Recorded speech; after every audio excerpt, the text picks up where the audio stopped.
একজন কত বছর বলল খেলা হবে, আমরা খেলার জন্য হুইসেল লিয়া রেফারি লিয়া নামিছি, ওদের কই মাঠতি নেই। এইগুলা কথা হলো ঘেরা। একটা কথা বলার, ওরা বলেছিল যে আমরা ক্ষমতাত গেলে মদিনার সনদে দেশ চালাবো। কিসের সনদে? মদিনা। মুয়ার দ ঠিকই আছে ভাই না, খালি মন নিচে হর্ষকার দিয়া মুদির সনদে। আমি ডক্টর ইউনূসকে বলেছি, কোন সাহসে তুমি 1000 টন ইলিশ দিলে? কোন সাহসে? আমি যশোর গেছি, মাইক্রো ভাড়া করে গেছি ইলিশ মাছ কেনার জন্য। 1800 টাকা কেজি কিনে আনছি। ফত্তালি বাজারত আমি কিনেছি 2300 টাকা কেজি, চাঁদপুরে 2700 টাকা কেজি। তুমি কোন সাহসে ভারত, কেন তুমি ইলিশ দিলে তার জবাব নেব আমরা। তাও কি 1.5 কেজি 2 কেজির ইলিশে কি আল্লাহর কি কুদরত দেখেন। কোনোদিন চিন্তা করে না মানুষ, বঙ্গোপসাগরের একটা সীমানা আছে, কোনো বাঁধ নাই, নেট নাই, ভেড়া নাই, কিচ্ছু নাই, একটা সীমানা, এই পর্যন্ত ভারত, এই পর্যন্ত বাংলাদেশ। আল্লাহর ইজ্জতের কসম, একটা ইলশার মাছ ওই ভারতের সীমানার পোনা ছাড়ে না, ডিম পারে না, একটা মাছও ভুলে যায় না। বাংলাদেশ ছাড়া এই সীমানা ছাড়া ইলশা পায় না। যদি ইলশা একই বঙ্গোপসাগর, পান নাই, দেওয়াল নাই, নেট নাই, তাহলে ওই দিক যাবে না। মাছও আল্লাহ কছে খবরদার, ওর কেড়ে ওই ধোঁয়া খাবার যাস কথা বল।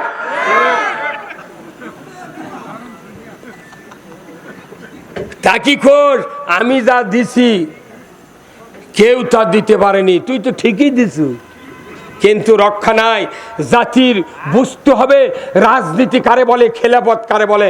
আমি খেলাফত বলতে বলতে অনেক দূর এসে গেছি। আল্লাহ যেন আপনাদেরকে সুস্থ মস্তিষ্ক দেয় বোঝার জন্য। ধরে কোন আল্লাহু আকবার। আসুন আবার চলে যাচ্ছি। আল্লাহ পৃথিবীতে কি কায়েম করবেন? রাজত্ব কায়েম করবেন। আল্লাহ পৃথিবীতে কি কায়েম করবেন? এই পরিকল্পনা কতদিন আগে? আদম আলাইহিস সালামের আগে। তাহলে খেলাফত হলো, এই খলিফা সৃষ্টি করবেন রাজত্ব কায়েমের জন্য। উনি 1 লক্ষ মতান্তরে 2,24,000 পয়গম্বর পাঠাতে পাঠাতে পাঠাতে পাঠাতে শেষ ঈসা আলাইহিস সালাম যখন পর্যন্ত শেষ হলো, 570 বছর পৃথিবীতে একজনও নবী নেই।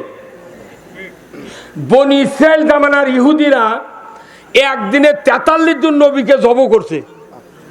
ইতিহাস জানেন আপনি? কয়জন? 43 জন নবী জব করছে, পারে ফেলেতে জব করছে একদিনে। তারপরে আসলো ঈসা আলাইহিস সালাম, ওনার আসমানে উঠানের পর 570 বছর নবী নাই। সর্বশেষ নবী আমাদের আসলেন, পৃথিবীতে আসলেন। প্রথম একটা আয়াত নাযিল করছেন, ইকরা বিসমি রাব্বিকাল্লাযী খলাক। এই আয়াতটা হলো শিক্ষা ডিপার্টমেন্টের আয়াত। আল্লাহ মসজিদের কথা বললেন না, রোজার কথা লয়, যাকাতের কথা লয়, হজের কথা লয়, জিকিরের কথা লয়, কিচ্ছু নয়। প্রথম কথায় কথা, বান্দা তুমি পড়ো, পড়া তোমার জন্য ইবাদত। জোরে করে আল্লাহু আকবার। পড়া ছেড়ে দিছি। এই পড়ার পর আল্লাহ রসুলকে আস্তে আস্তে আয়াত নাযিল করে দেয়। এক জায়গায় যা বললেন, ওয়ামা খলাকতুল জিন্না ওয়াল ইনসা ইল্লা লিয়াবুদুন। প্রথম হলো খেলাফত, মাঝখানে আসে ইবাদত। কতক্ষণ? তাহলে খেলাফত আর ইবাদত কি? আল্লাহর এই কোরআন নাজিলের উদ্দেশ্য খেলাফত ইবাদত, নবী প্রেরণের উদ্দেশ্য খেলাফত ইবাদত, মানুষ সৃষ্টির উদ্দেশ্য হলো ইবাদত খেলাফত। আর কোনো কথা নাই। পুরো কোরআন এই খেলাফত আর ইবাদতের উপর চলতে হবে। মানুষ সৃষ্টির আগেই রাজত্বের কথা কে বললেন? তাহলে বলেন তো, আপনার নাঙ্গল চেনেন ভাই? এই নাঙ্গল গরু দিয়ে হাল বন্নে, নাঙ্গল বানাতে কাঠের গাদা লাগে, দোগল লাগে, মুঠা লাগে, ইস লাগে, স্টার লাগে, লাগে কি লাগে না? এই ভাই এদিক তাকান, এদিক তাকান, কি কন ওর কি কন, ও সাইডে তুলে নিয়ে দেবেন তো বলছেন কিছু আপনি কারোর সাথে কথা, আপনি কথাটা বোঝেন। এই কথাটি হচ্ছে, মনে করেন এই কথা যদি বুঝতে পারেন আপনার জীবনের সব গুনাহ মাফ। এটা কোরআনের বক্তৃতা হচ্ছে, এটা গাঁজাখুরি কিচ্ছা করছি না। এই দুনিয়ার পরিস্থিতি আর কোরআনের নাজিলের কারণ এটা মিলে যদি যায়, আপনাকে মনে করতে হবে এটাই হলো নাজাতের পথ। এখন নাঙ্গল বানাতে জোয়াল, ইস্টার, ফাল, পাশি, দোগর, মুটা এইগুলি লাগে। আচ্ছা, কেউ যদি বুদ্ধি বেশি হওয়ার পর মিস্ত্রিগঞ্জে নাঙ্গল বান্ধাবেন, তখন করছে ভাই নাঙ্গল তাড়াতাড়ি বান্ধে দাও। তখন বান্ধাবে করছে ফাল আনছ, পাশি আনছ, করছে না আমি বহুদিন হলে দেখছি ফাল পাশি নাঙ্গল বানান, আমি এইবার ফাল বাদ দিয়ে নাঙ্গল বানাবো। তাহলে মিস্ত্রি কি কবি? মিস্ত্রি বলবি আমি মিস্ত্রি না জানি, তুমি তা। আরে ফাল ছাড়া নাঙ্গুলি হবে না। শক্ত মাটি হাল বার গেলে হয় নাঙ্গলের দোষী ভাঙ্গে দেবি, না ক্ষয় বেশি দেবি। তোকেই বুদ্ধি খেয়ে দেছে, করছে না তুমি বান্ধে দাও। তাহলে ওর কি ওই বুঝ ঠিক? তাহলে আল্লাহ যে ফার্স্টে কছিল যে আমি খলিফা সৃষ্টি করব, ফেরেশতারা করলো না এরা মারামারি করবি, হানাহানি করবি। আল্লাহ মনে মনে জানে যে না, রাজত্ব যদি কায়েম হয়, চুরি করা তো দূরের কথা, মালদারের বাড়ি পাহারা দেবে চোরের আছে। 5টা গ্যারান্টির পর বাংলাদেশে একটা মানুষও চুরি করার থাকবে না। খাদ্য, বস্ত্র, চিকিৎসা, শিক্ষা, বাসস্থান, এই 5টা গ্যারান্টির পর একটা মানুষও চুরি করবে না। বসে থেকে খাওয়ার ফলে কে যাবি চুরি করবেন, কে যাবি গোয়েন্দাগিরি করবেন? এই কথা কোন জায়গা? এই 5টা গ্যারান্টি করানো আছে, কেউ দিবনি, জীবনে একটা সরকার দেয়নি এই দেশে। এই কথা আমরা কই, তোরা তাই পারবো, মরদ খুবই হচ্ছে নি, তোরা পারবো কি পারবো না, তুই খালি দিয়ে দেয়। আমরা জ্যাঠা থমু মানচকরে পাগল। প্রত্যেক বাড়ির অমুসলিম যারা আছে বাংলাদেশে, ওরকম বাড়ি প্রতি যে কয়টা মানুষ, সেই কয়টা মশারি টাঙ্গে দিয়ে আমরা বাড়ির দিয়ে শুয়ে থাকবো। হিন্দু করে করতে দিয়ে তোরা থাকে পারবো যাসত। আমাকে দেখো হুজুর কি আপনাকে কথা শুনে তো আমরা এবার ধারিয়া মারমো ভোট, তো কি হচ্ছে আমাকে কি দেখবেন? দেখা তোর বাড়ির ঘর যা মশারি টাঙ্গে দেমি আসমো। হ্যাঁ কথা বল। গায়ে গায়ে 2 জন করে পুলিশ দেবো আমরা, ক্ষমতা টিকানোর জন্য পুলিশ দরকার নাই। পুলিশের ক্ষমতা হুইসেল নিয়ে যা আদান পড়বি, গোটা গাঁও তুই হুইসেল মারবো। কে তুই খাবার দিচ্ছে সরকার, তুই ঘরের মধ্যে বসে আছো গা কতক্ষণ? যাই ইমানদার নয় তা কো বাবা তুই এরই বসে থাক, কোনো টেনশন করিস না, ওরা নামাজ পড়ে আসুক, ওর সাথে গপ্প করিস নি। কি ভাই, এগুলার কথা কবে না, খালি কবিতে বাংলাদেশ গরিব, তুই এত টাকা কোনটি বাঁচল? ফ্রিজের মধ্যে টাকা, চাউলের হানার মধ্যে টাকা, বাস্করের টাকা, ব্যাংকর টাকা, ইটির টাকা, সিটি টাকা, 70 লাখ টাকা মানিক, কালা মানিক তুলিয়ে দেবার লাগছিল। ক্যাঙ্কা পিঠে তোর টাকা নিল রে। উনি আবার নিয়ে করে কয় আমি সাইদিক ফাঁসি দিচ্ছি, চৌকিকে করে কয় সাইদিক ফাঁসি দিচ্ছি।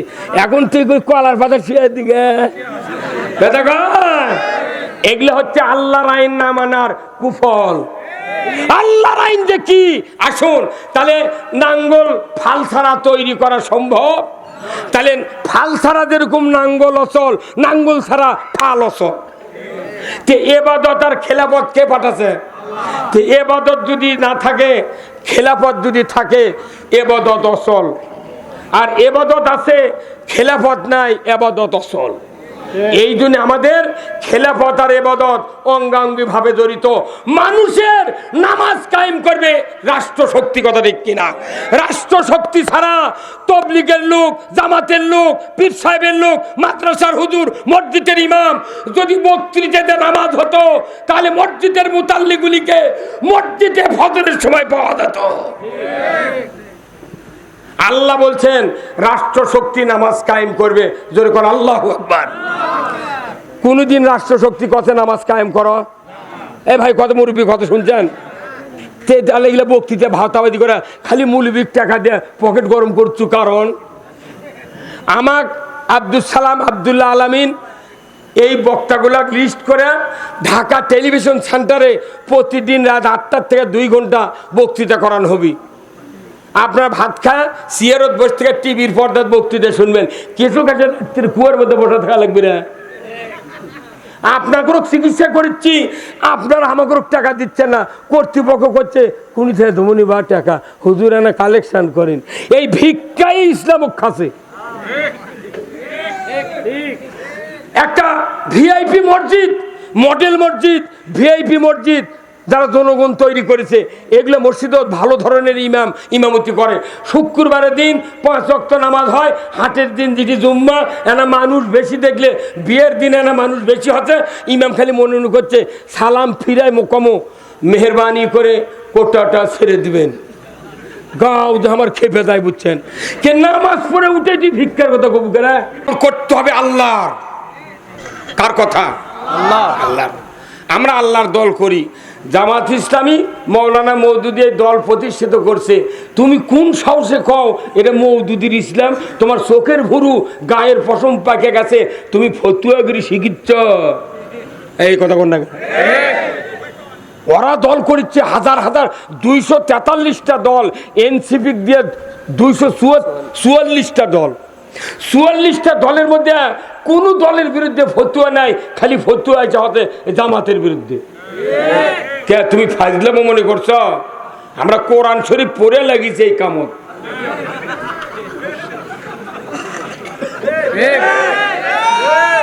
খালি বক্তৃতা করে চাপাবাজির কাম বাজেনি। বাংলাদেশে ইমানদাররা যদি কোরআন হাদিস যদি 100 বছর আগে থেকে যদি ইমামেরা আলিম ওলামারা বুক খুলে যদি বলতে পারতাম, আজকে বাংলাদেশে কোন দল সমর্থন পাওয়ার মতো অবস্থানে থাকতো না। কিন্তু আমরা বলতে পারি না, আমরা ভয়ে বলি না। মসজিদের মোতাল্লির ভয়ে ইমাম কোল বালিশের খোলের মধ্যে উঠে আসছিল। এখন আসেন আপনারা, আমরা সবাই কি ইমানদার? এই বাংলাদেশে 20 কোটি মানুষের ভেতরে 18 কোটি ইমানদার, আলহামদুলিল্লাহ। কয় কোটি? সবাই কথা কোন, কয় কোটি? আচ্ছা, এই ইমানটা পরীক্ষা করে দেখেছেন কোন দিন? যে আমি যে ইমান আনিছি, তাহলে ইমানটা পরীক্ষা করা উচিত। ভাই কতক্ষণ না সোনার জিনিস কিনবার গেছেন কিংবা বেচবার গেছেন, সোনারের কাছে বেচবার গেলে তুমি বিনে কোষ্ঠী পাথরের দাগ দেওয়া ছাড়া ওই কিনবি না। আর নতুন কিনবার গেলে আপনি কবেন ভাই এটা কয় ক্যারেট, 22 না 18 না 20 এলো কোন, এগুলো কয়া একের পাথরের দাগ দিয়ে গে তারপরে আপনি কিনেন। আপনার মনের মধ্যে একটা তৃপ্তি আছে, দেখ 22 কিংবা 21 ক্যারেটের একটা সোনা কিনা আমার মেয়ের গলায় দিয়ে দিলাম। তাহলে আমরা যে 20 কোটি মানুষের মধ্যে 18 কোটিতে ইমান এনেছি কালেমা পড়ে, তাহলে এই ইমান যে আনিছি এটা কি পরীক্ষা করার দরকার আছে না নাই? এই ইমানটা কি সত্যি ইমান নাকি এটাকে বোঝা লাগবে না? খালি দাড়ি টুপি জুব্বা থাকলে ইমান হবে না। হ্যাঁ, এখন শোনেন, এটি পরীক্ষা করি, এটি হবে সিটি স্কিন, হবে সিটি স্কিন, যে আমার ইমান আছে কতখানি। পুরো বডি চেকের জন্য এমআর কি না না না এমআরআই এর মধ্যে ঢুকে দেয়, ঢোলের মধ্যে। কারু বুকের সমস্যা, এক্সরে করে বুকের, কারু কিডনির সমস্যা, তখন ইসিজি লাগায়। এক এক যন্ত্রের পরীক্ষা এক এক। এখন ইমান পরীক্ষার জন্য কোরআন শরীফের সাথে মেলা লাগবে। যদি না মেনে, আমারও ইমান নেই। আপনি ভাষাবাদীতে ইমানে না মনে করবেন আমি জান্নাতে গেছি, অত সদালয়। এখন আসেন, বিসমিল্লাহ তো বক্তৃতা সব নেতাই কয় বিসমিল্লাহির রহমানির রহিম। বাপরে, মানে ওলি আল্লাহ কবি এখন কিছু। তুই বিসমিল্লাহ বুঝিস? এই বিসমিল্লাহ দিয়ে জান্নাত পাওয়া যাবে না, কালমা দিয়ে জান্নাত পাওয়া যাবে না, টুপিদারি দিয়ে জান্নাত পাওয়া যাবে না। আমি আপনাদের জিজ্ঞাসা করব, বলেন তো টুপি মাথার দেওয়া কি? সবাই কোয়া লাগবে। দাড়ি রাখা সুন্নত। কোন মসজিদের ইমাম যদি টুপি খুলে দাড়ি কামে ইমামতির জায়গাতে, গত শুক্রবারে দাড়ি আর টুপিওয়ালা ইমামের পাশে নামাজ পড়ছি, ওই ইমামই পরে শুক্রবারে দাড়ি কামাছে, টুপি খুলিছে, সামনে গেছে, নামাজ পড়বেন কেন?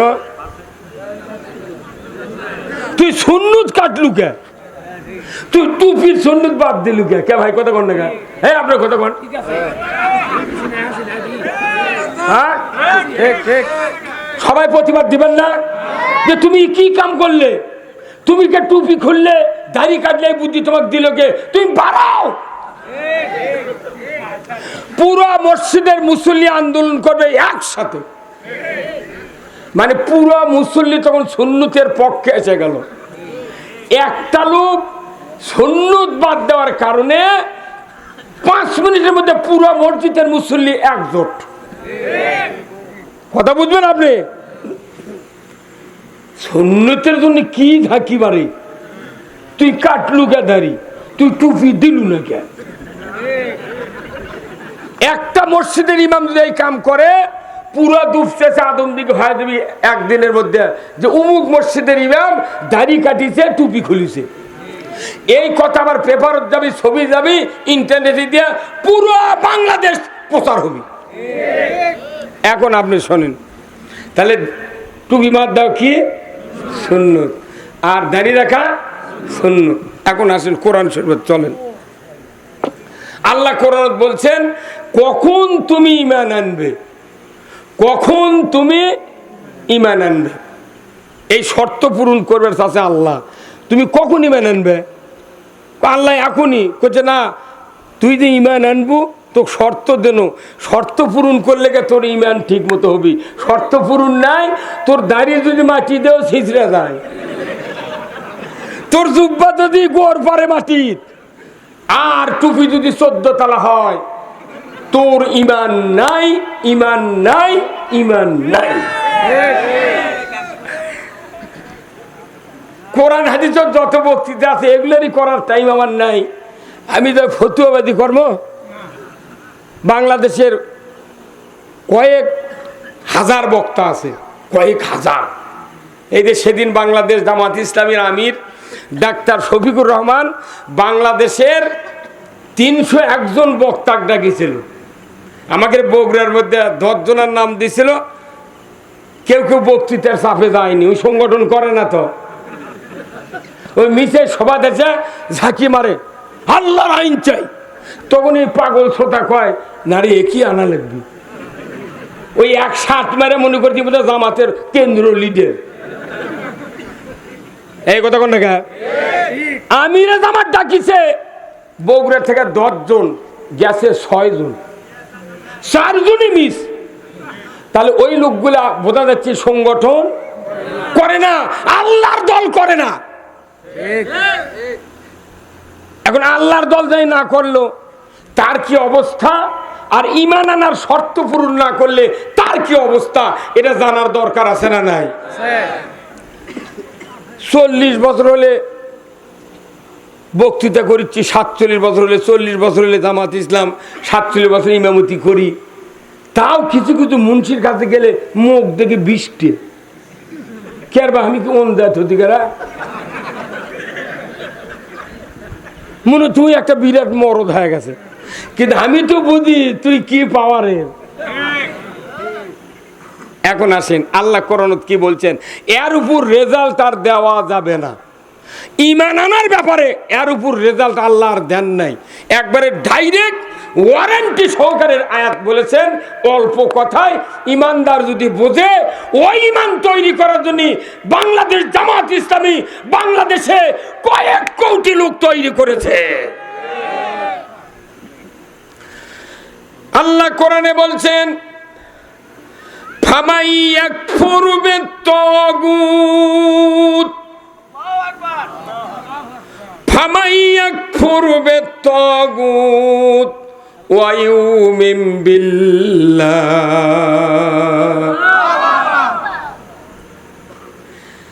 আল্লাহর নবী বলেছেন দাড়ি সুন্নাত, টুপি সুন্নাত, নেসফ পোশাক পরিধান করা সুন্নাত। আর আমার আল্লাহ বলেছেন ফামাই ইয়াকফুর বিত্তাগুত, তোমরা তাগুতকে অস্বীকার করো। দাঁড়িয়ে রাখা সুন্নাত, টুপি পরা সুন্নাত, আর তাগুতকে অস্বীকার করা হলো ফরজ। তাগুতকে অস্বীকার করা কি ফরজ। সুন্নত কাটে ফেলে দিলে, সুন্নত খুলে ফেলে দিলে পুরো মসজিদের মুসল্লি একবারে আন্দোলন।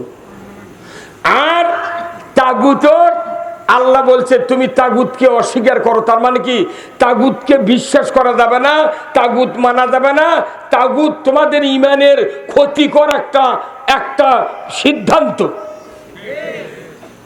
এখন তাগুত কি? তাগুত বোঝা লাগবি তো।